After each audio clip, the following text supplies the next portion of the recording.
film. Nobody's watching. Yeah, no one subscribes to my shitty Wakeskate channel. All right, your words. We good? All right. Hey guys, Drew Kirby and Will Preston here with American Hard Enduro, doing a little recap of the RevLimiter Extreme from Decatur, Texas. We've got Mitch Carvolth on the computer / FaceTime. Mitch, how you doing tonight? Good. How are you guys? What's up, Mitch? What's up? Thanks for having me. Hey, thanks for taking the time. Yeah, no problem. So, tell us a little bit about your weekend. I know you ended up around 10th or 9th. Did you enjoy it? Yeah, no, it was good. I was hoping for a little better weather this year. seeing the calendar, I was like, oh, sweet, this is going to be so much better than January, but... Well, and it was sunny and 70 on Wednesday. What would we end up with over the weekend? 33 and misty. Yeah, misting a little. Luckily, it wasn't snow, but it was pretty close. It could have been. Right. But yeah, I mean, I had 2 races. There was one maybe 2 weeks ago here in or just outside of Phoenix. Same thing. It was freezing cold.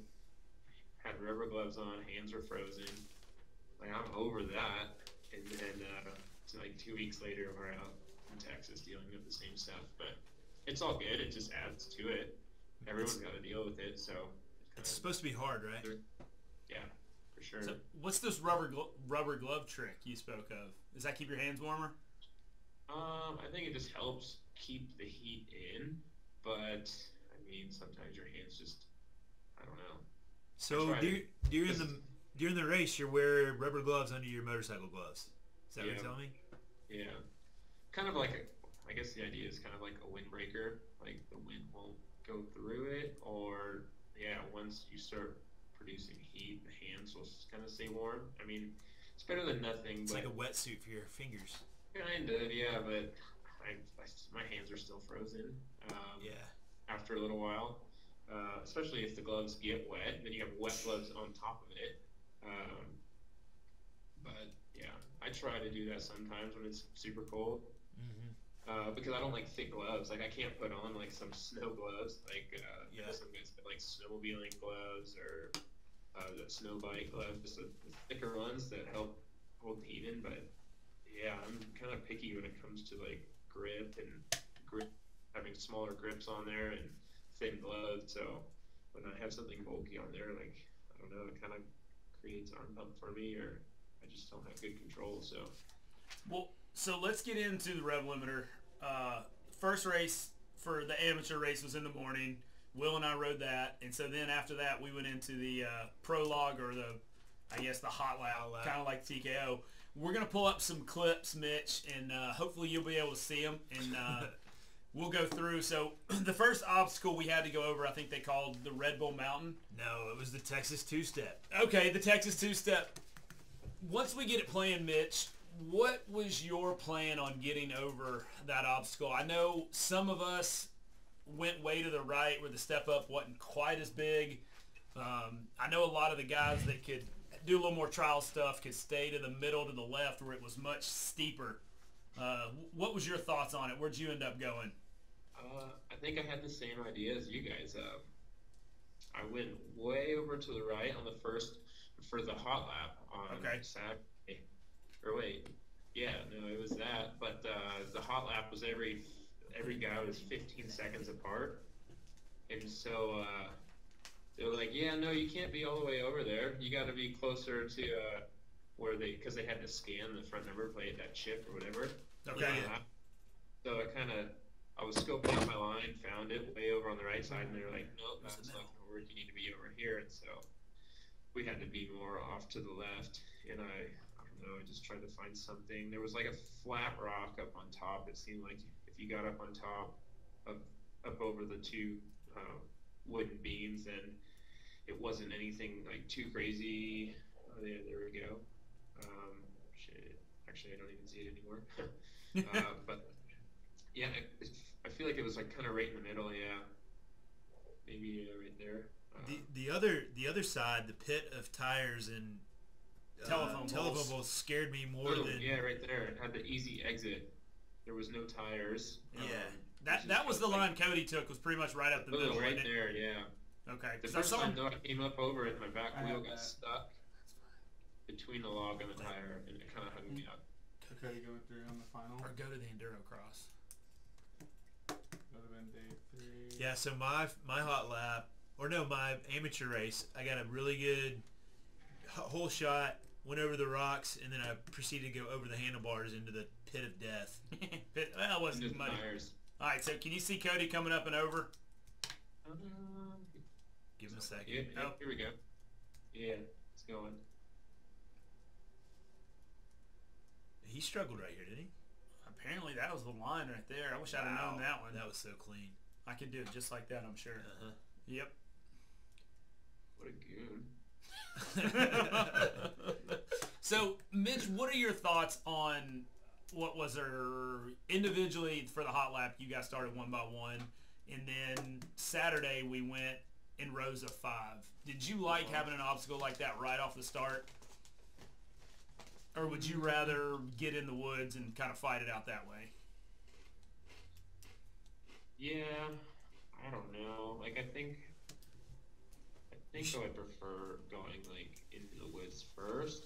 Okay. But I mean, yeah, I know this is a lot of it is kind of be for the spectators. Okay. And, I mean, it definitely does create some excitement because everybody's just kind of chaos, just right off the bat. Adrenaline's going, everyone's pushing each other over, falling down, things like that. And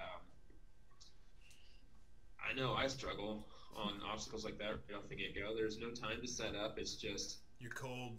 Well, and that was the biggest thing. You weren't warm. And then so we're getting ready to look at what came right after the Texas Two-Step / Red Bull Mountain is the Enduro Cross track. And you've raced Enduro Cross for a few years now. What were your thoughts on this Enduro Cross track?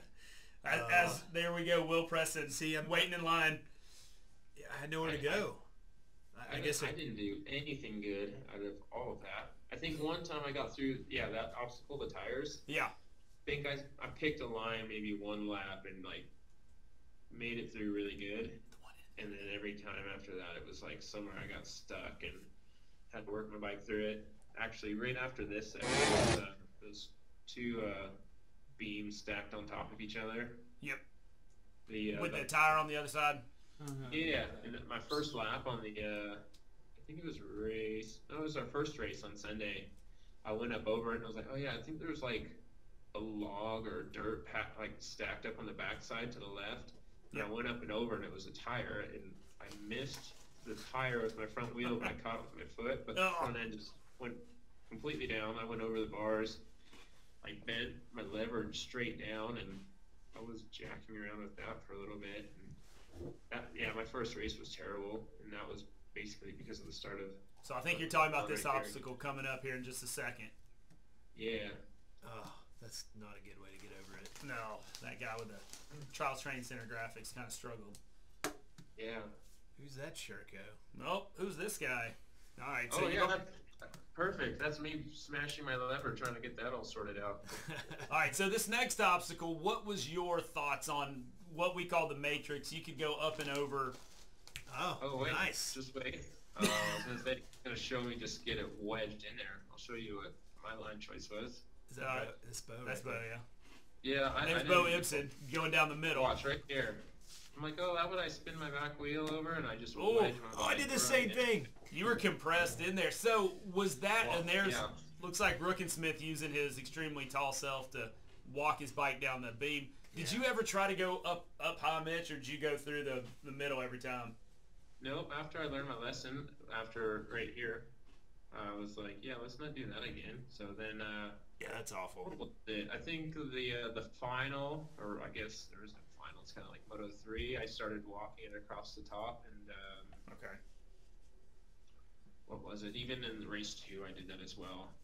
There's a few times where I rode down the center, or where the dude is in the yellow. Yep. Way up that side. That was a little better, but I did that line once where my bike was stuck right there. Yeah. I didn't do that again. Well, did Really you ever ride it across the top, or did you have to walk it every time? I walked it. Okay. Again, I didn't want to, Die. yeah, racing, that kind of stuff. I'm not very good at that. Just like racing, like a balance beam. Well, if you fall off of that beam and the bike lands on you on one of those cross ties, you have a broke leg. So, I mean, Yeah. you kind of have to think about that stuff. Yeah, it would have been different if we got to practice it a bit.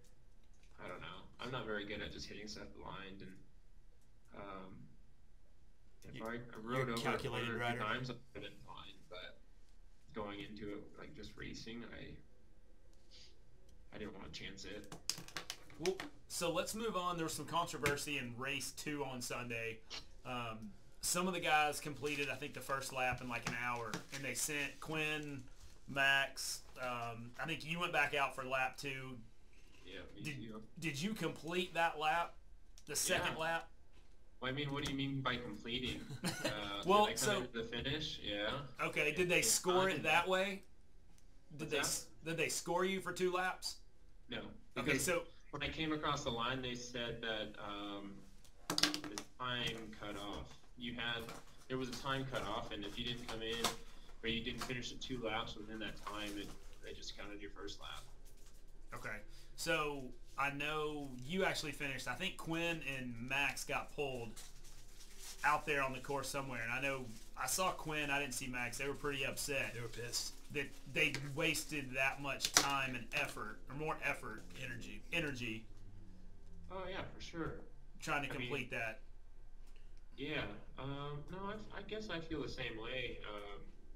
I'm not a fan of going out there and racing for 40 minutes for nothing, especially when you have to line up. And I don't know what the time gap between race 2 and 3 was, It's like but 15 to 20 minutes by the time they got I know they had to push it back 30 minutes. It was supposed to start at 3, and they started at 3:30. yeah, I mean, and think about all the guys that got pulled off after the first lap because it wasn't going to count, so they sat there for an extra 40 minutes or 50, whatever it was, and just got to sit there and recover. Where I came off of race 2 after doing 2 laps, only getting 1 lap scored, and then had to go straight to the pits and like sort out my skid plate and get that all dialed in, and then run straight to the line for race 3. So it was a bit hectic. I don't mind doing 2 laps. I just, when you're out there and you're wanna get passing scored. people and just grinding through it, trying to gain positions, you would like to see it kind of get scored or count. Well, I heard that I think it was Quinn lost some positions in that second lap, but basically it reverted back to where you came through your first lap on. So do you know where you would have been after 2 laps versus where you were and you got scored after 1 lap? Or is it just speculation? It might have just kind of been a wash because I know I got by a couple people, and I know a couple people got by me right at the finish on that. And there was one spot too where somebody got help, and I guess the guys in the yellow vest, were they course workers or something? They were. Should have been. Supposed to I be. remember somebody passed me, and we were in a section, and I was in front of them, and they got by right next to me and just a little further in front of me, and they were struggling, and that course worker went over there and helped pull him through, and then he came over to help me, and I was like, don't touch me. Like, one, I'm pissed because you helped that guy through. And yeah, because who knows if he would have sat there for an extra 5 minutes struggling. Like, you just don't know. And when you're battling for the positions like that, just especially at that level, just don't touch the riders. Do you remember if it was a uphill rock garden that had white banners on each side? I think that was the AOMC BRAP Coin Hill. Yeah. Okay. Yeah, for sure. That was it. Yeah. The guy was right up there at the top, and I told him, don't touch me or grab my bike. I'll get somebody up. But I'm pissed that you helped the guy in front. And I didn't know that he was a course worker until like I thought about it. I was like, dude in the yellow vest, I'm guessing he probably works for the event.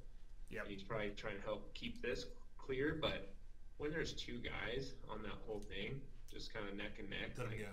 we don't need help. It's different if it's like a bottleneck or there's one line out the top and everybody's single file waiting for the guys. Kind of like in the final. Like, Well, I'm fine with that because nothing's going to happen if nobody helps. So I was a little bummed on that, but it is what it is. And well, since you brought it up, let's move on to the final. Obviously, you didn't have much time to prepare, and I think the final, there was 20 guys made it through that made the cutoff from that second race. And the start of the final was, I think, 20 guys bar to bar, dead engine. Was that accurate? I wasn't over there for the start. Was it live engine or dead engine? You remember? No, I can't remember. All right, so I'm getting confirmation from Blake. Engine. Yeah, it was dead engine. I'll have it pulled up in 2 seconds. It had to have been. So we're gonna watch some video here in a minute, and what I was hearing and what we saw was Cody, Mario, and Wade came through in a hurry, and then there was nobody for a long time. Where were you hung up? Came back through again. Yeah, well, yeah. And so I think that's what we're working on. We're going to see here in a second is some of that first hill, and it just looked brutal. We're still locked up here, sorry. All right, we're still locked up. So I don't remember it's time for a beer. What it was called, but you guys, it was pretty brutal. And we see, I think you're about halfway up when Cody comes back, and he made an incredible line to the left of everyone. What are your thoughts on that hill and kind of the rest of the course, since we're waiting on a little video? Are we talking about the hill where you were at? You were standing there, right? Will was standing there, my twin brother, who looks nothing like me. No. I pulled some of you guys up another hill later on. Okay, so that's not the one we're talking about. No, this was the very first one that was so bad. Oh yeah. Okay, sorry. That one. What about it? What'd you think of it? Was the stuff in the final too tight? I talked to a couple people who felt like there needed to be two one lane. Yeah, it definitely is that way. But like when you're running a section like that, there's really no alternate line. It's not like you can go take the side of that creek, because then it's not even comparable. I think the only thing you could do is maybe get a little, have it be a little more open first before everybody funnels into that. Okay. Spread everyone out a little bit. Because yeah, I mean, we all came into that. It was like the first couple guys that got through it were gone, and then everybody sat there, just kind of screwing each other over, just knocking people over, and yeah, you don't have a run at it, and that really kind of screws you there. Like I think there's a video you watched Cody like clean it, and he had momentum, and he just kept it and rode like all the way up to the top with just ease. Oh yeah, there we are. All right, so yeah, we're getting to where we were talking about. This clip is before the clip I just put up, but I think this is everybody working into that section. Is that Hart? Yes. Yeah. No, that was it. That was that uphill, and man, it got slick. After everybody sat there. I have that footage of Cody coming through clean too. Yeah. There we go. Mitch, you just came in. You probably see who was that white sun bike over there? I don't know. He did well for a second. Who? I like how Fabio used Bo as a brace there for a minute to gain position. Mitch, do you know who we called him Fabio all weekend? The Enduro cross guy with the hair coming out the back of his helmet was? Yeah. Shoot, no, I can't think of his name. Huh. Yeah, shit. Oh, Dustin McCarthy. Okay. Hey, while we're waiting for this stuff to load, can we play that Instagram clip of the guy that Drew knocked in the creek? Oh yeah. Oh gosh.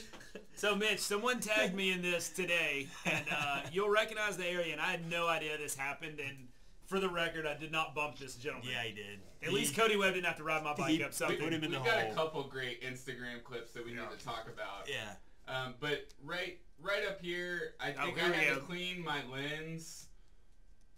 And you look at the lens. That was so cool. I got blasted. I think, Mitch, you had just gotten out of this section. I got let blasted. It play. He's behind. I'm just going to let it play. I got blasted there, and Oh, there we go. and so eventually I get the lens clean, and as soon as I do, this is when Cody comes through and cleans it, just with a completely different line. So he's on lap 2. Everyone stuck here is lap 1. Watch this clip. I mean, it's unbelievable. Just finds traction and a whole nother line that no one else had taken. Is he cleaning his lens? Yeah. Okay. Get excited. I don't see how this can all line back up. Okay. Just trust the Here? process. Excuse me, guys. Coming through. Yeah, it's crazy. It's just absolutely crazy. Why didn't you do that, Mitch? Oh, I did. You just didn't get it on video. Oh yeah. We got you on video, Wade. You We went can back rewind there? it. Yeah, you We missed it. Yeah, let's head over to the Instagram and see what's going on over there. Yeah. Yeah. So I do like this clip Cody put up. this was actually one of our buddies from Tennessee, and he was so excited and how cool Cody was. And you can see him run up here and do something. Out on way. He's like, let me ride it up there.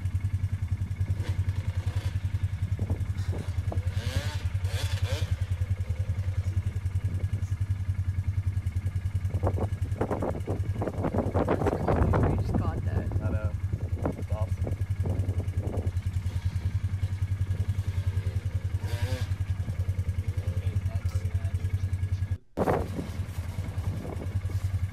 Yeah, we were.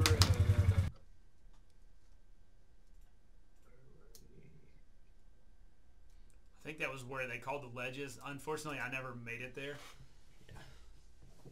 I think we were at dinner after the race. And I can't remember. I think this might have been the clip. Some kid sitting next to the table next to us was like, "Hey, I got a video of you. You riding somebody's bike." I think this might have been it, or maybe it was a different. I thought this was it, but and then, he showed Cody, and Cody's like, "Oh, this is awesome. Send this to me." Nice. But we were watching it. It was so crazy. He's like, the dude's in his way. He's like, drops his bike, runs over, hops on it. So random, dude. You know. Out of his way, and then carries on. That is Josh Rookensmith. He finished top 15. I mean, it's Yeah. not a bad rider. He's made the finals Oh, at no, TKO. I was battling with him throughout the day. Yeah, Right on. but that's But pretty. yeah, I didn't know that was him. Yeah. And he had no button, so he was kickstarting that thing the whole weekend. Yeah. So And if you watch that clip closely, you can see Cody Cody like kick run it. over it and find out that the button doesn't work, and then he has to kickstart it before he even gets it up and through the wedge. Yeah. And we have an interview of Cody talking about this afterwards. He was still stoked on like the fact that he was able to ride someone else's bike in the race. well, and Will also did not have As long E-Star. as it was a KTM, right? Yeah. Yeah. I was wondering if it'd been a Sherco if he would have done it. Or Right. Or thrown it down the hill. Yeah. Or a Yeah. beta. It's like, nah. Well, all right. So speaking of Sherco, do we want to move on from the rev limiter? No, we got a couple more. Let's play that The other Instagram. Oh, The okay. one that- Yeah. Oh, yeah, No, this what? is- No. I was trying to get away from this. Yeah, Not no, cool. this I want to see it. This one's amazing. Yeah. Oh, Mitch, just enjoy. We're gonna watch the whole thing. So what was going on here? Ooh, that doesn't sound good. Holy fuck. No. I can't see it. I'm hearing it there. No. Fuck. Oh shit. Good. That was way deeper than you thought, huh? What'd you say, Mitch? That was way deeper than it looked. Did you see who knocked him in that hole though?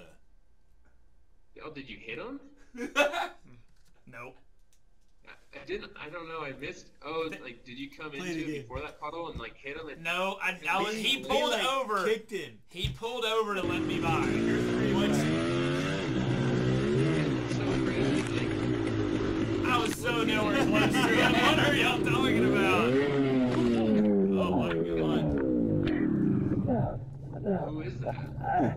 we don't know. We don't know. That's Detonator 1. Dustin Fry, I truly apologize. I was nowhere close to you. I like the caption. What's the caption? I haven't read it. It says. No.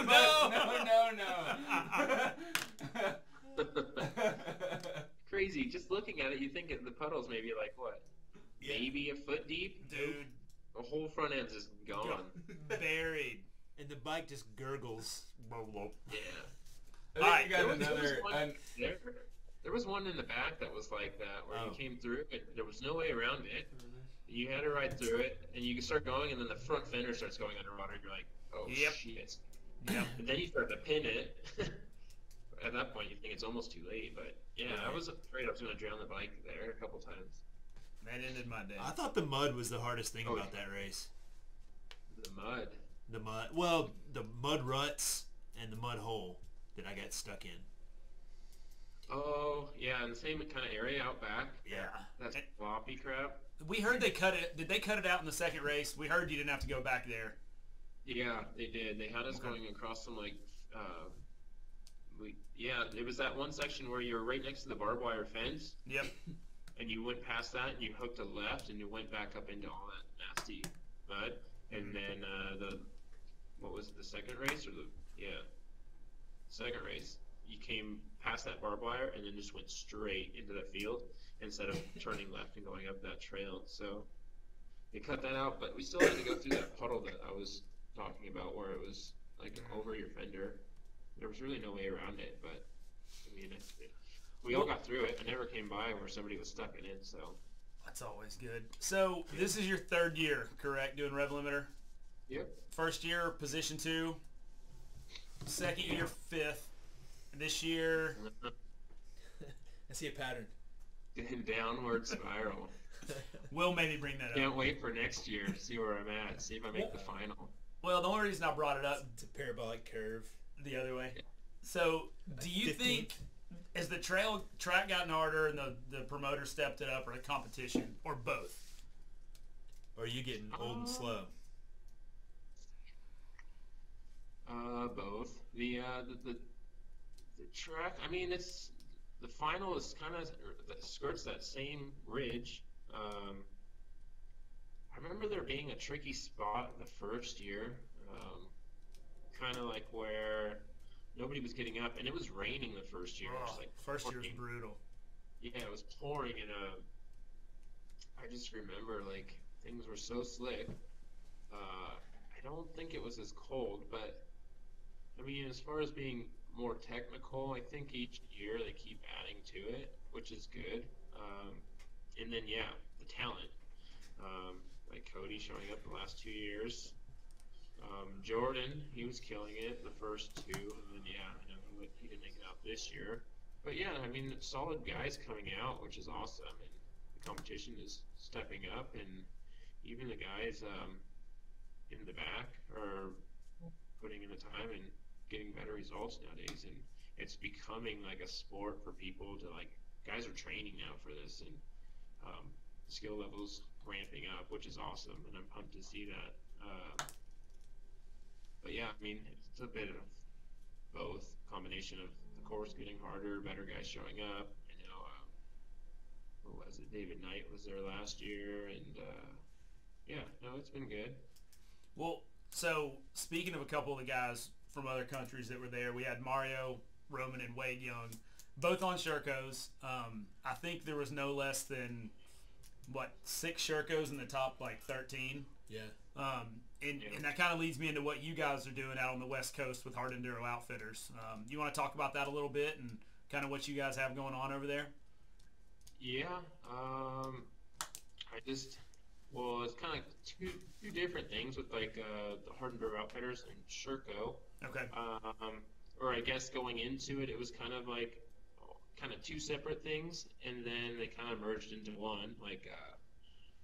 What was it? The beginning of last year, we made the switch to Sherco, which at that point I had no intention on selling the bikes or even becoming a dealership for them.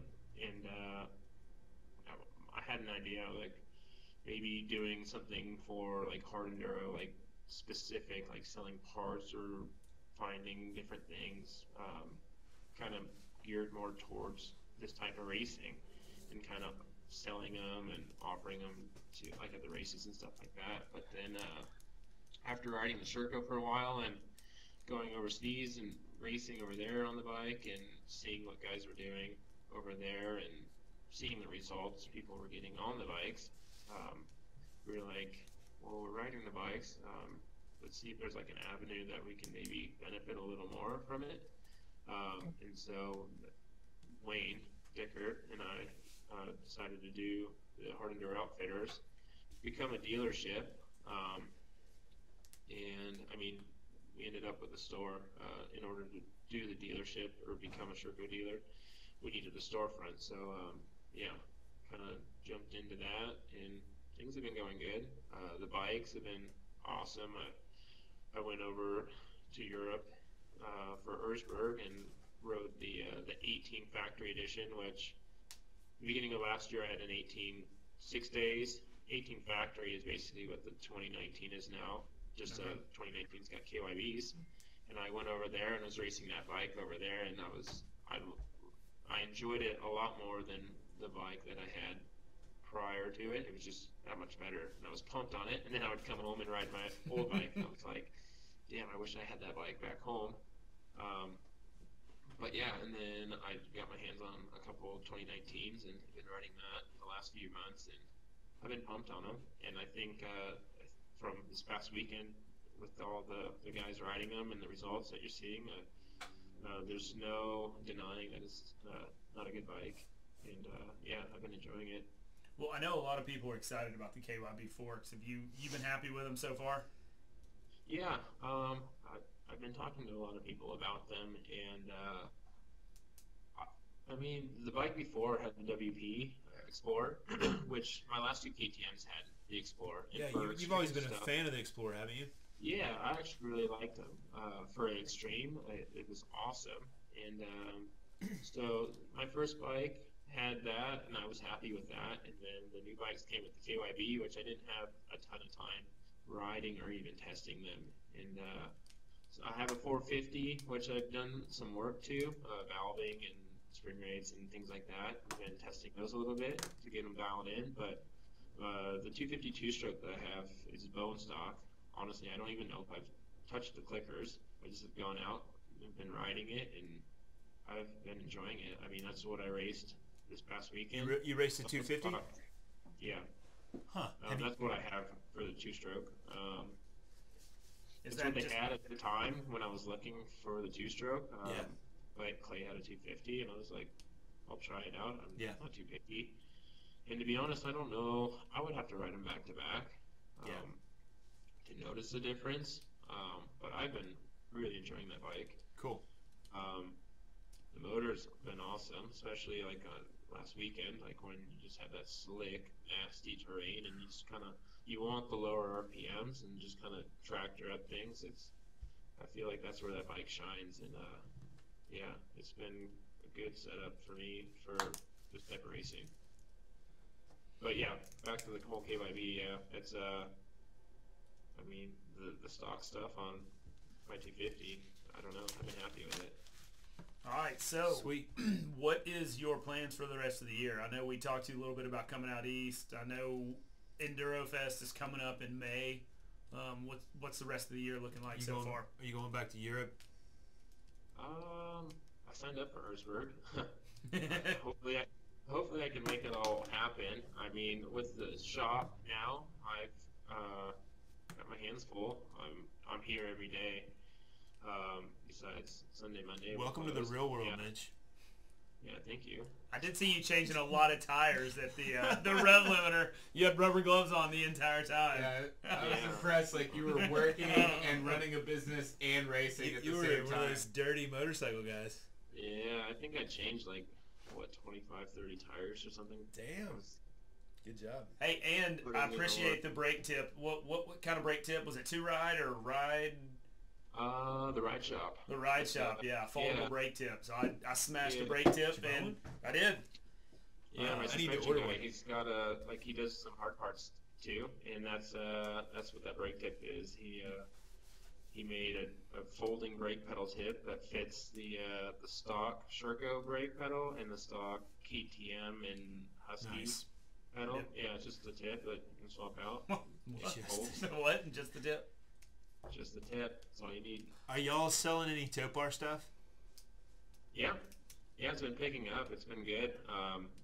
We've been talking to Tony and Henry, those guys over at Topar, and it seems like they've been slammed. Yeah. Every time I'm like out of stuff, I'm hitting them up. They're like, "Yeah, we're swamped, pushing this stuff through," and that's good. I'm pumped to see those guys getting the product out there. And I mean, Wayne and myself with the team Topar, we've been rocking them for.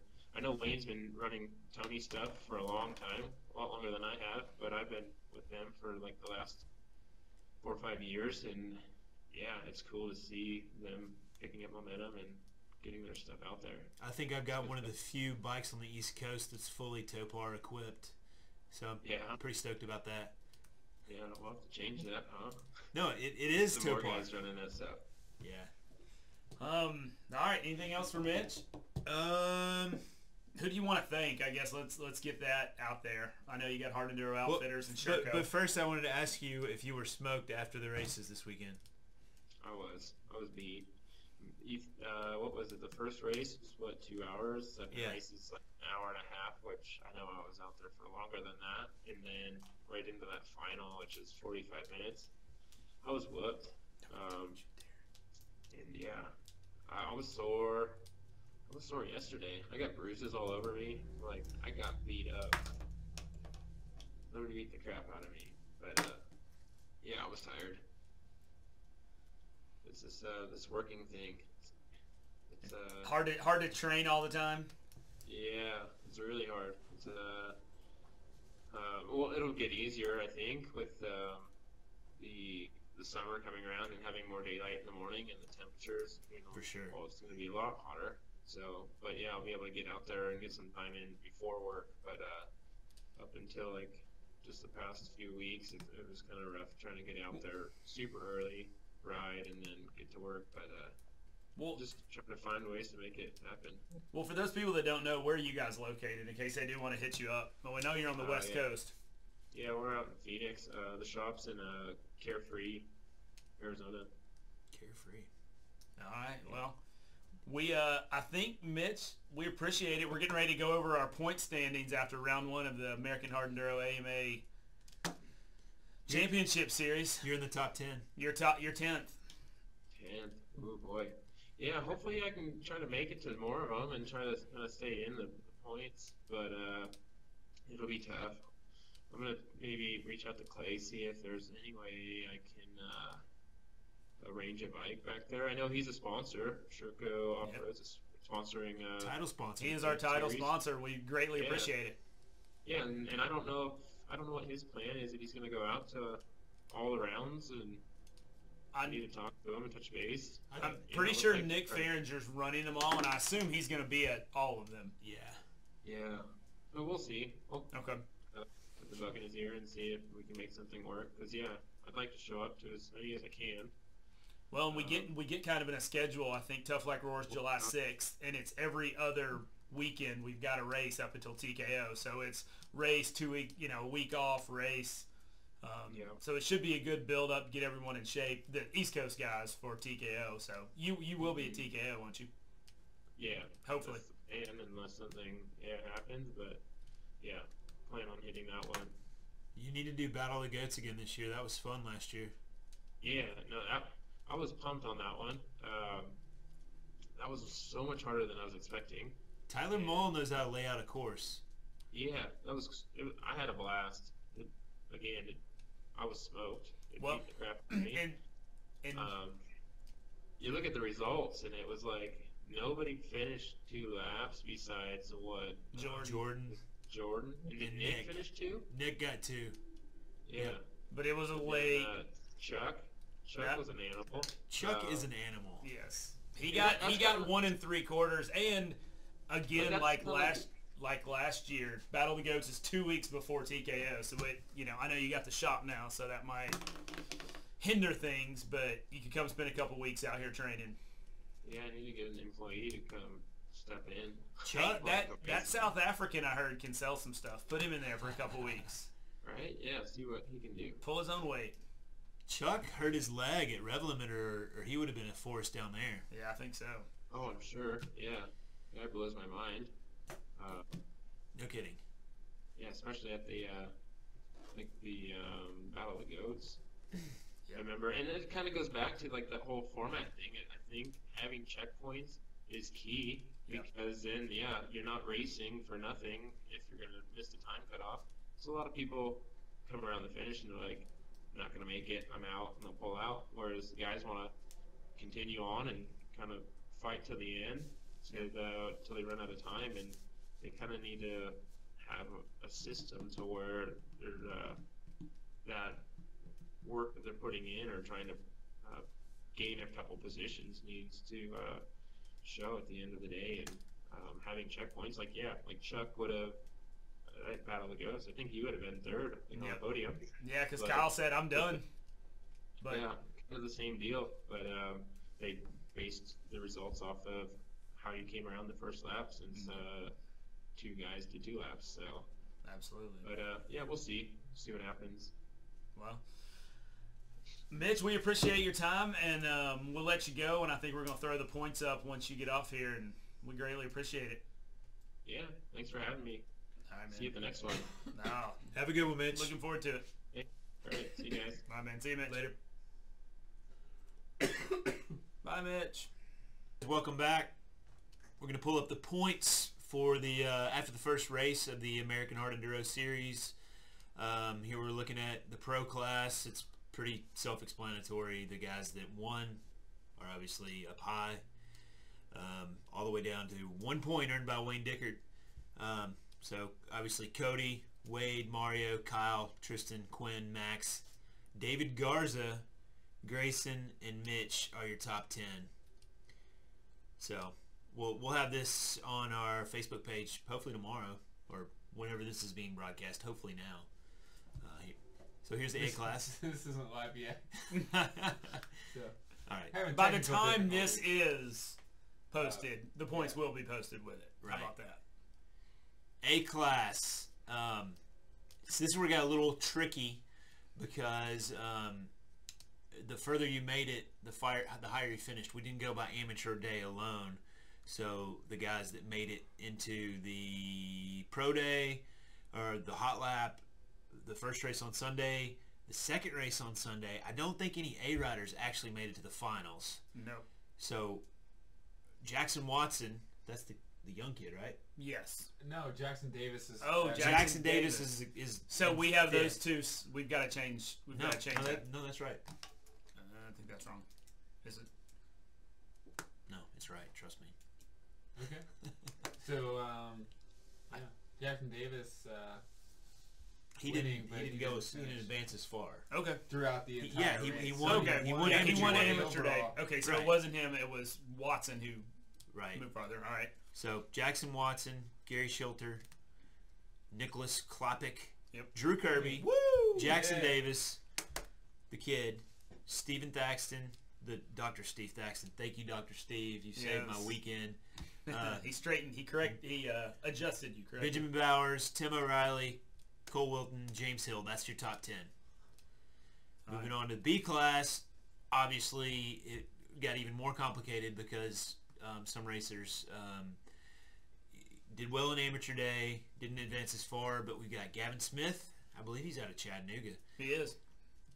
Fausto Perez, Josh Lane, Nathan Taylor, Kyler Horton, Gene Nelson, Darren Davis, Adrian, I'm not going to say your last name, George or Jorge Marino, and Barton, another last name. Sorry, guys.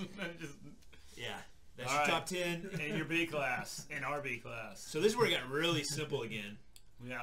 C class, we only had 4 riders make a lap. Made 1 lap on the amateur day. Yeah, so you have to make a lap to actually get scored. Yep. So there's your top 4. And the women, we only had 2 women make a lap. So Shelby Turner and Melissa Harton have a huge lead over the field in the women's. And I will say Shelby Turner, she killed it. She was up there in the overall ranking. Yeah, she was in top 50? 60? 60 maybe? Somewhere in there. Amazing. So there you go, your first after 1 round of the American Hard Enduro Series, Championship Series. those are your points.